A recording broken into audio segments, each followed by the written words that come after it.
Hey Adventures, so today is going to be another book review. This is going to be for Castle in the Air by Diana Wynne Jones. This is a fantasy, it's like a whimsical story, middle grade to YA story. So yeah, just a lot of those geared towards a younger audience type stories. Castle in the Air is the second book in the Howl's Moving Castle trilogy.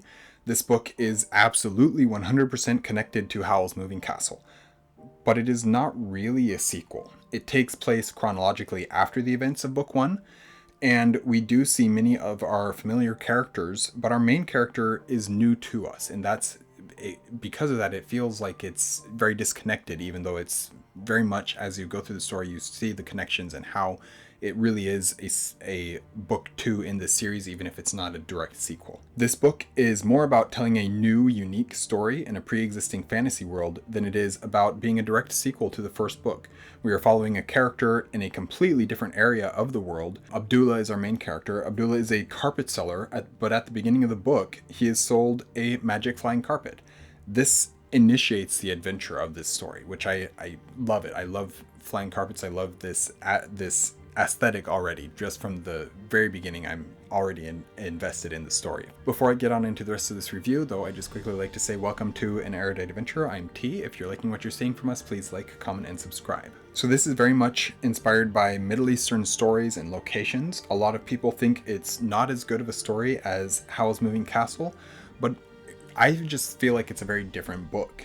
And most people just want to read another book following our characters from book one, and just they want a Howl's Moving Castle 2, when the fact of the matter is Diana Wynne Jones didn't want to write a Howl's Moving Castle 2. She wanted to write the Castle in the Air. Castle in the Air, is that what it's called? Yeah, Castle in the Air.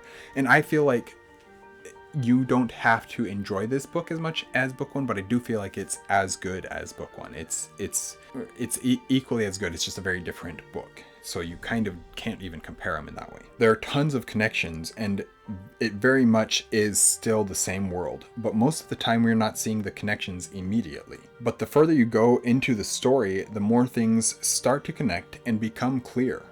And the more you realize it absolutely is connected, and it is a sequel, even if it doesn't feel like one, even if it doesn't seem like one, even if it's not the same vibe as the first book, it very much is a book two in this series, and it fits with the world very well. It's a very enjoyable story, but also very different, and I actually feel like that's a good thing, as it isn't then just a repeat of what we already had, but instead gives us something new to enjoy. I don't feel like a repeat of Howl's Moving Castle would be as enjoyable as just having Howl's Moving Castle to read and enjoy, and then having a different book with a lot of similar aspects and elements to it to read and enjoy. But that is not just a rehash of what we've already read. Overall, I did like this a lot, and the narrator for the audiobook is Jenny Sterlin, and she did a fantastic job with this story and suited the tone very well. Her voice suits the tone very well. The first time I think I heard her was she did the Tombs of Atuan, I think it was, from the Earthsea cycle, which is book two of The Wizard of Earthsea by Ursula K. Le Guin. And so I listened to her voice and I didn't really love it. I think it was her that did that one. She might not have, she might have done a different book.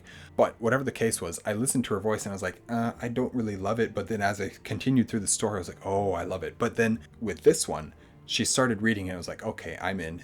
Her voice perfectly fits the tone of this story. I wouldn't say that it's as good as Howl's Moving Castle, or rather, I would say that it's as good, but it's just very different. But at the same time, it's not the same, and it really shouldn't be compared to Howl's Moving Castle in that way. And so it's this weird level of it's not as good, but it's also as good, but you shouldn't compare them, and so you shouldn't even say if it's as good or not as good to begin with, because they're very different.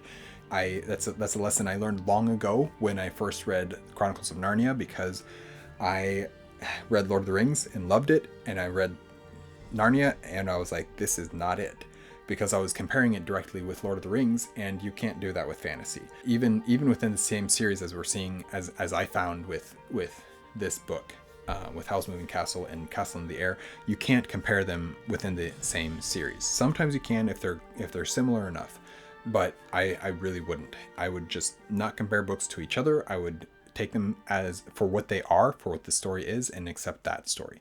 So anyways, that is my review for Castle in the Air by Diana Wynne Jones. Thank you guys for watching an Erudite adventure. We post videos every Monday and Thursday and have our social medias linked in the description down below. We will see you guys again soon. Stay warm.